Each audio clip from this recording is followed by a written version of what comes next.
बात करते हैं डूज एंड डोंट्स के बारे में। तो जैसे कि आपको पता है कि आपका जो एग्जाम होगा वो 3 घंटे का होगा, राइट?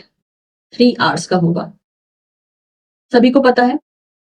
पेपर जो है उसमें आपके part A, part B and part C, ये 3 पार्ट में डिवाइड होगा। पहले मैं एक मिथ क्लियर कर देना चाहती हूँ।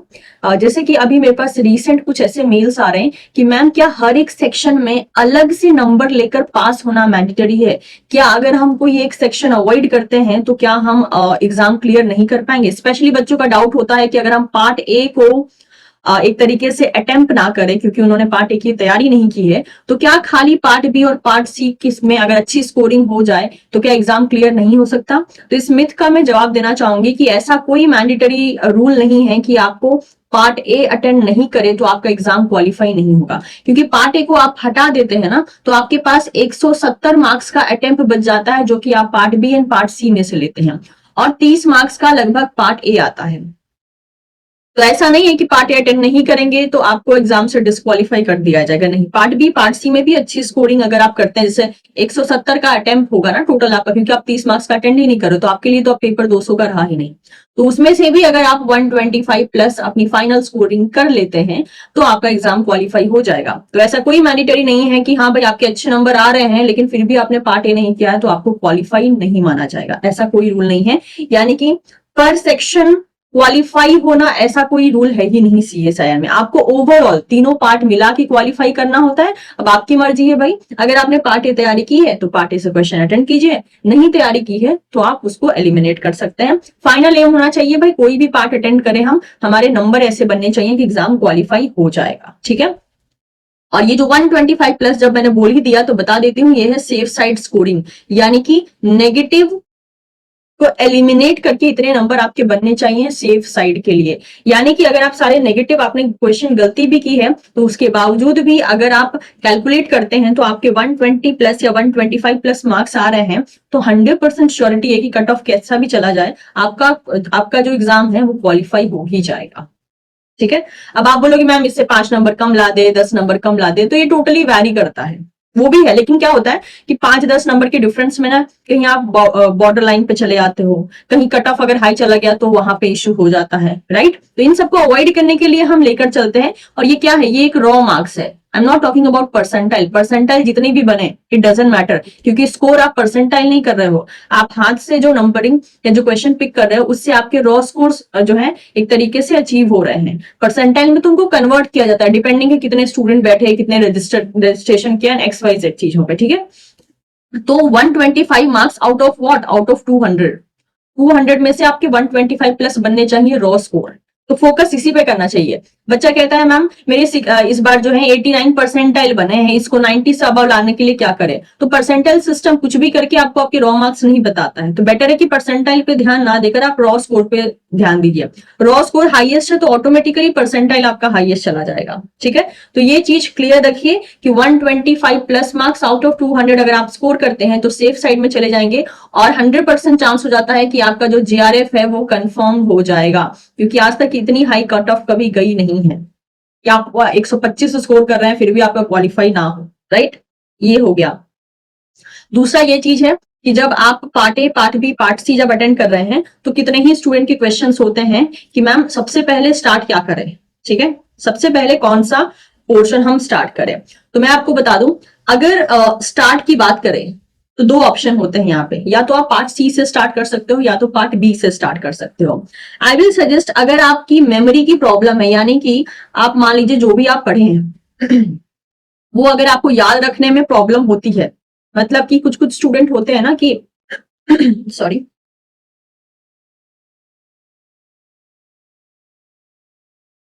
कुछ कुछ स्टूडेंट होते हैं जो कि बहुत लंबे टाइम तक फैक्ट्स को याद नहीं रख पाते हैं, ठीक है। मेरे साथ भी ये इशू है, मैं बहुत लंबे टाइम तक बहुत सी चीजों को याद नहीं रख पाती हूँ। सो जब भी मुझे भी कुछ करना होता है I also need a regular revision, but ये कोई प्रॉब्लम नहीं है। जब तक आप कोई सॉल्यूशन नहीं निकालते हो तब तक आपकी प्रॉब्लम प्रॉब्लम बनी रहती है। तो जब आपको पता है कि आपका मेमोरी इशू है, आप चीजों को जल्दी जल्दी भूल जाते हो, नाम भूल जाते हो, म्यूटेशंस भूल जाते हो, जीन का फंक्शन भूल जाते हो या किसी एंटीबायोटिक का फंक्शन भूल जाते हो, तो ऐसे केस में जिनकी मेमोरी प्रॉब्लम है तो आपने क्या किया है, अभी कुछ दिन पहले ही रिवाइज किया है, यानी कि मेमोरी अभी काफी ज्यादा फ्रेश है। उस बेसिस पे वो स्टूडेंट जो है they can start with part B. क्यों? क्योंकि पार्ट बी में मैक्सिमम क्वेश्चन मेमोरी बेस्ड आते हैं, राइट? और आपको जैसे कि पता होगा कि पार्ट बी में आपको जो है लगभग 35 क्वेश्चन अटेंड करने की परमिशन होती है, ठीक है? और आपको पता है कि एक क्वेश्चन 2 मार्क्स का होता है और गलत करेंगे तो नेगेटिव इसमें देखने को आपको मिल जाएगा। अब अगर हम बात करते हैं कि जिनकी मेमोरी प्रॉपर है, ठीक है, जिनको किसी भी टाइप का मेमोरी इशू नहीं है, that is no memory issue, होते हैं ना कुछ कुछ बच्चे काफी ब्लेस्ड, ब्लेस्ड भी बोलने से बेटर है, आप बोल सकते हो कि एक ट्रेन, जिन्होंने मतलब अपनी मेमोरी पे एक अच्छा खासा कंट्रोल बना लिया है, जिनको चीजें बहुत लंबे टाइम तक याद रहती हैं, for them I will suggest कि अब आपके ऊपर है, you can start with either part B और पार्ट सी, ठीक है? ये दो चीज याद रखिएगा। मेमोरी का इश्यू है तो आपको पार्ट बी से ही स्टार्ट करना चाहिए, क्योंकि क्या होता है ना, पहले के क्वेश्चन आप मतलब कि मान लीजिए पार्ट सी से आपने स्टार्ट कर दिया, आपको मेमोरी इशू है, मतलब आप चीज जल्दी जल्दी भूलते हैं, तो उस केस में क्या होगा, पार्ट सी के जो क्वेश्चन होंगे, मान लीजिए थोड़े से टफ क्वेश्चन है, उसको देख के आपका पैनिक लेवल थोड़ा और बढ़ेगा, और घबराया हुआ माइंड ऑब्वियसली और चीजें जल्दी जल्दी भूलता है, तो उतना रिस्क ले पार्ट सी में, उससे बेटर है आप पार्ट बी से स्टार्ट करो। और जिनको ऐसा कोई इशू नहीं होता है, for them they can start with part B और पार्ट सी। और अगर आप पार्ट ए को अटेंड करने का सोच रहे हो तो पार्ट ए को सबसे लास्ट में अटेंड कीजिएगा। और पार्ट ए के लिए अगर आपका पार्ट ए बहुत अच्छे से आपने प्रिपेयर किया है, in that case you can give it 30 minutes और 30 to 35 मिनट्स आप दे सकते हो। और रेस्ट ऑफ द टाइम जो बचेगा, 10 मिनट का टाइम हमेशा अपने हाथ में रखिएगा। 10 मिनट जो है वो किसके लिए होगा, वो स्क्रीनिंग के लिए होगा, यानी कि लास्ट में आप ये स्क्रीन आउट करोगे कि कोई क्वेश्चन जो मैं करना चाहता था क्या वो छूट तो नहीं गया, या फिर मेरे से आता हुआ क्वेश्चन कोई गलत ऑप्शन पिक तो नहीं हो गया। इसको बोलते हैं स्क्रीनिंग फॉर करेक्शन। तो इसको स्क्रीन करना होगा। लास्ट के 10 मिनट हमेशा आपके हाथ में रहना चाहिए, ताकि आप अपनी उन गलतियों को सुधार सको जो गलती आपने अनजाने में कर दी है, जो कि एग्जाम में होना बहुत ज्यादा कॉमन है, क्योंकि हम पैनिक के स्टेटस में रहते हैं, ठीक है? तो 10 मिनट आपको रखना ही रखना है, यानी कि 30 मिनट का पार्ट ए हो गया, 10 मिनट का आपका ये जो आपका स्क्रीनिंग हो गया वो, यानी 40 मिनट हटा दीजिए, ठीक है? अब बच जाता है आपके पास दैट इज 2 घंटा और 20 मिनट का टाइम, राइट? अब ये जो आपका 2 घंटा और 20 मिनट का टाइम बचा है, उसको आपको इस्तेमाल करना है part B and part C में। अब आप इसको कैसे डिवाइड करते हैं, ये कंप्लीटली आपके ऊपर है कि हाँ आप पार्ट बी को कितना टाइम देना चाहते हैं, पार्ट सी को कितना टाइम देना चाहते हैं, और उसके अकॉर्डिंग जो है आप मैनेज कर सकते हैं। तो ये हो गई टाइम डिवीजन की बात। ये आपके ऊपर है कि आप किस तरीके से जो है अब बाकी जो बचा हुआ टाइम है आपके हाथ में, उसको डिवाइड करते हैं। और अगर मान लीजिए अगर आप कहते हैं कि मैम मैं तो पार्ट ए अटेंड ही नहीं कर रहा हूं, तो मैं क्या करूं, तो 10 मिनट आप हटा लीजिए, फिर आपके पास बच जाएगा दैट इज 2 घंटा और 50 मिनट का टाइम। अब आप उसको डिवाइड कर लीजिए, लाइक आप 1 आवर 20 मिनट्स या 1 आवर 10 मिनट्स के करीब आप पार्ट बी को दे सकते हैं। पार्ट सी के क्वेश्चन लेंदी होते हैं, तो उसको पढ़ने में टाइम लगता है, ठीक है? तो आप ये भी कर सकते हैं कि आप एक क्वेश्चन को करने में आपका कितना टाइम लग रहा है। कभी आप लोगों ने एक्यूरेसी चेक की है? यस, ड्यूरिंग प्रिपरेशन और ड्यूरिंग क्वेश्चन प्रैक्टिस आपने कभी टेस्ट किया है कि आपकी एक्यूरेसी कैसे काम करती है, मतलब एक स्टैंडर्ड लेंथी क्वेश्चन में आपका कितना वक्त लगता है, 3 मिनट 4 मिनट, उसके अकॉर्डिंग भी क्या होता है रफली डिसाइड कर पाते हैं आप। एनीवेज मेरा मानना है कि फिर भी क्वेश्चंस जो होते हैं, नंबर ऑफ क्वेश्चन जितने आपको करना है उसके अकॉर्डिंग आपको जो टाइम मिलता है, अगर आप प्रॉपर ढंग से मैनेज करें तो आप हर वो एक क्वेश्चन को पढ़ सकते हैं जो कि एग्जाम हॉल में आए रहेंगे, ठीक है? ये हो गया पेपर अटेंड करने का और टाइम को कैसे मैनेज करना है, कौन सा पोर्शन आप पहले कर सकते हैं, उसके बारे में हमने बात कर ली। अब चलिए क्वेश्चंस पे आते हैं, ठीक है? क्वेश्चंस यानी कि अब क्वेश्चन जो एग्जाम पेपर में आएगा उसको कैसे हैंडल करना है। सबसे पहले बात कर लेते हैं सिली मिस्टेक की। सिली मिस्टेक कहां पे होते हैं, ध्यान दीजिएगा। जब आप क्वेश्चंस को पढ़ते हो लेकिन क्वेश्चंस का टारगेट नहीं पढ़ते हो, यानी क्वेश्चन का आस्क क्या है, आस्क यानी क्वेश्चन में पूछा क्या गया है वो आप ढंग से पढ़ते नहीं हो। क्वेश्चन में क्या पूछा है, क्या ये पूछा है कि हाँ इनकरेक्ट ऑप्शन कौन सा पिक करना है, या क्वेश्चन में करेक्ट पूछा है, क्वेश्चन में एक्सक्लूड करने को बोला है, या क्वेश्चन में क्या पूछा है, एक्सेप्ट पूछा है, इसे छोड़कर बाकी सारे सही हैं, राइट? क्वेश्चन में ट्रू पूछा है या क्वेश्चन में फॉल्स पूछा है। ये सारे पॉइंट्स को जब आप इग्नोर करते हो तब जाकर क्वेश्चन गलत होते हैं, जिसे हम सिली मिस्टेक के अंडर में डालते हैं। और साथ ही साथ क्वेश्चंस में की पॉइंट्स का ध्यान रखिएगा। कभी कभी क्या होता है, क्वेश्चंस के लास्ट में, लास्ट के जो कुछ लाइंस होते हैं उनमें ट्विस्ट छुपा होता है, राइट। क्वेश्चंस के लास्ट में जो है ट्विस्ट छुपा होता है, उसको आपको बहुत ध्यान से पढ़ना है। ऐसे बहुत से एग्जांपल हैं क्वेश्चन के, जैसे कि आई थिंक लास्ट या लास्ट टाइम क्वेश्चन आया था, ये हमने हिस्टिडीन काइनेज की बात की थी, तो सारी कहानी हिस्टिडीन काइनेज के ऊपर पूछ दी, लास्ट में एक लाइन में लिख दिया कि हाँ रिस्पॉन्स रेगुलेटर में कौन सा अमीनो एसिड होता है। अब बच्चे बच्चे के अगर दिमाग में फिट हो गया कि हिस्टिडीन काइनेज के बारे में ही पूछा जा रहा है, तो यानी हिस्टिडीन काइनेज वाला ही अमीनो एसिड होगा। वो जो लास्ट का ट्विस्ट है, अगर वो आपने अवॉइड किया तो आपके क्वेश्चन गलत है। ऐसे ही एक क्वेश्चन आया था जिसमें ड्रोसोफिला के बारे में बहुत सारा सिग्नलिंग पॉइंट लिखा हुआ था, सारे ही सिग्नलिंग पॉइंट ऑलमोस्ट सही थे, लेकिन लास्ट में एक ट्विस्ट ऐड कर दिया कि which of the following statement would be applicable in case of XYZ gene mutation. यानी कि कहने को वो सारे के सारे ऑप्शन सही हैं, और ऐसा ऑप्शन का कॉम्बिनेशन क्वेश्चन में भी दे दिया है, ताकि अगर आप मतलब हिंट ना पकड़ो तो आप उस ऑप्शन को भी सही कर दो। लेकिन वो जो ट्विस्ट था कि अगर ये जीन को म्यूटेट कर दिया तो इनमें से कौन सा प्रोसेस नहीं होगा, तो यानी कि सारे ऑप्शन उसमें से पिक नहीं करने थे, गिने चुने जो ऑप्शन एप्लीकेबल होते वो पिक करने थे। तो ऐसे क्वेश्चन क्या करते हैं, सिली मिस्टेक करवाते हैं, आपका नंबर लेकर चले जाते हैं, और आपको लगता है मैं तो पढ़ के आया था, क्वेश्चन कैसे गलत हो गया। तो इसको अगर आप नहीं ध्यान देते हो तो आपके क्वेश्चन गलत होते हैं। और साथ ही साथ ध्यान दीजिएगा, जो क्वेश्चन लेंदी होते हैं ना, लेंदी क्वेश्चंस में हिंट काफी होते हैं, तो उन हिंट्स को पकड़ना है। वो हिंट्स को जब आप पकड़ते हो तभी आप क्वेश्चन सॉल्व करते हो, ठीक है। तो हमेशा ध्यान रखना है कि क्वेश्चन का आस्क क्या है, क्या पूछा है, मुझे पिक क्या करना है। जरूरी नहीं है हर बार क्वेश्चन में करेक्ट ऑप्शन ही पूछा हो, हर बार ऑप्शन में जो है ट्रू ऑप्शन ही पूछा हो, इनकरेक्ट भी पूछ देता है, और हम क्या करते हैं, करेक्ट समझ के वो ऑप्शन पिक करके आ जाते हैं, बाद में पता चलता है भाई यहाँ तो इनकरेक्ट पूछा था। क्वेश्चन सॉल्व नहीं हो रहा, क्या रीजन हो सकता है, बहुत से रीजन हो सकते हैं क्वेश्चन नहीं सॉल्व होने के। अगर अभी आपसे सॉल्व नहीं हो रहे हो तो पहला, आपकी कंसेप्ट क्लियरिटी नहीं हुई है, दूसरा आपको क्वेश्चन पढ़ के सही मीनिंग निकालना नहीं आ रहा है, तीसरा आपकी इंग्लिश खराब हो सकती है, जिसकी वजह से आप इंग्लिश में सारी चीजों को पढ़ के उसका प्रॉपर डिकोड नहीं कर पा रहे हैं, और या फिर चौथा, आपने पढ़ तो सब कुछ लिया है, आपकी इंग्लिश भी अच्छी है, लेकिन आप कंसेप्ट को क्वेश्चन में कैसे लगा के सॉल्व करना है वो आप नहीं सीख पाए हैं इस टाइम में। चारों में से कोई भी रीजन हो सकता है, आप देख लीजिए कौन सा रीजन आपके साथ काम कर रहा है। तो ये हो गई सिली मिस्टेक को अवॉइड करने का मतलब पूरा का पूरा सॉल्यूशन। और एक आ जाता है कि मैम नेगेटिव कैसे अवॉइड करें, ठीक है। नेगेटिव जो है, नेगेटिव मार्क्स को कैसे अवॉइड करें, तो नेगेटिव मार्क्स को अवॉइड करने का भी तो यही लॉजिक है, सीधी सी बात है। नेगेटिव होना, सिली मिस्टेक होना, ये किस चीज को बताता है, जब भी आपका अलर्टनेस जब भी नीचे रहेगा, डाउन रहेगा, आप अलर्ट कम रहोगे तो आप गलतियां ज्यादा करोगे, गलतियां ज्यादा करोगे तो वो गलतियां जो है कोई बहुत बड़ी वाली गलतियां नहीं होंगी, सिली मतलब सिली चीजों के कारण वो गलतियां होंगी, और वही गलतियां आपकी नेगेटिव मार्क्स का कारण बनेंगी, राइट। तो ये सब चीजों का अगर आप ध्यान नहीं रखोगे तो चांसेस हैं कि आपके नेगेटिव मार्क्स ज्यादा होंगे।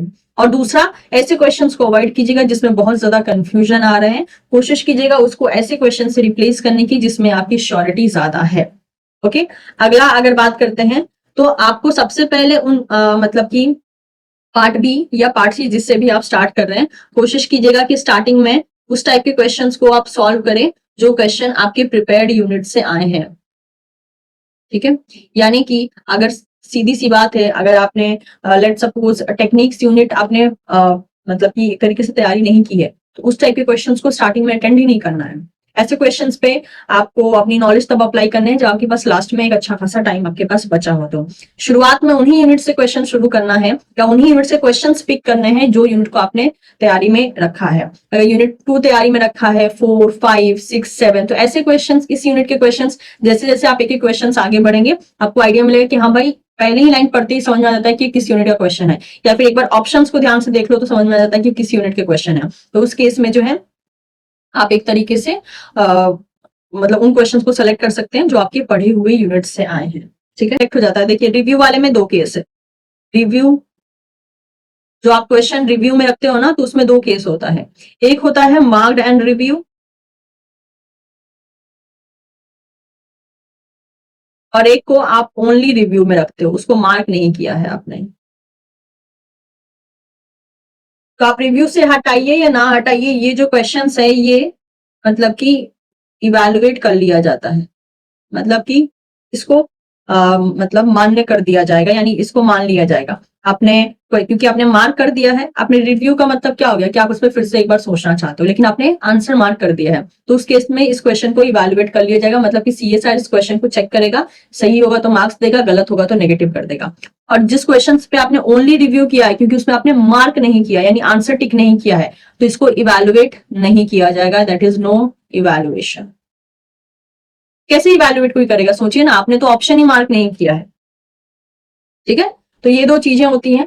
और दूसरा, जिस भी क्वेश्चंस में 80% से ज्यादा श्योरिटी है उसको मार्क एंड रिव्यू किया कीजिए, क्योंकि हो सकता है लास्ट टाइम में अगर थोड़ी हड़बड़ी मची, आप क्वेश्चंस को अच्छे से मतलब कि स्क्रीन नहीं भी कर पाए, तो आपकी 80% श्योरिटी के कारण उस क्वेश्चन को सही एक तरीके से कंसिडर किया जा सकता है, अगर आपने सही किया होगा तो। और जिस क्वेश्चन में 50-50% की डाउट होता है उसको आप ओनली रिव्यू में डाल दीजिए, कि आप बाद में जो है पूरे क्वेश्चन पेपर को एक बार सॉल्व कर लेंगे, तो फिर से दोबारा बाद में देखने के लिए आपके यहाँ पे साइड स्क्रीन पे जो है दिखता रहता है कि हाँ कौन कौन सा क्वेश्चन, जैसे कि जो क्वेश्चन आप सही कर देते हैं वो ग्रीन हो जाता है, जो नहीं अनअटेम्प्टेड रहता है वो ऑरेंज कलर का दिखता है। अगर इस बार कलर चेंज हो तो वो बात अलग है, लेकिन जब भी आप एग्जाम हॉल में जाएंगे, जो पहला कुछ मिनट आपको मिलेगा वो यही सब पढ़ने को मिलेगा, कि कौन से कलर के बटन किस चीज को इंडिकेट कर रहे हैं, कैसे आपको नेक्स्ट जाना है, प्रीवियस जाना है, इरेजर यूज करना है। ठीक है, जैसे लास्ट टाइम कैलकुलेटर था तो एक्सपेक्टेड है कि इस बार भी कैलकुलेटर हो।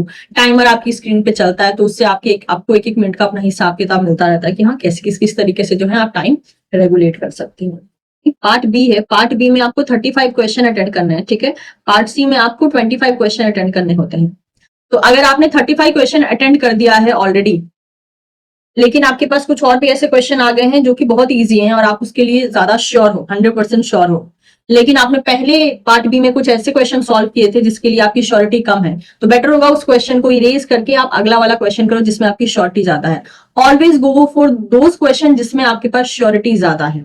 कितनी बार ऐसा होता है कि हाँ हम स्टार्टिंग के जो है मतलब 35 क्वेश्चन कर लेते हैं, लेकिन आगे थोड़ा मूव करते हैं तो हमें कुछ और भी ऐसे क्वेश्चन मिलते हैं जो कि और ज्यादा इजी आए हैं और मे बी उसमें रिस्क कम है, तो उस केस में जो रिस्की क्वेश्चन आपने अटेंड किया था उसको आप इरेज करके दूसरा क्वेश्चन कर सकते हो, क्योंकि एट अ टाइम आप सिर्फ और सिर्फ ओनली 35 क्वेश्चन आप अटेंड कर पाएंगे पार्ट बी में।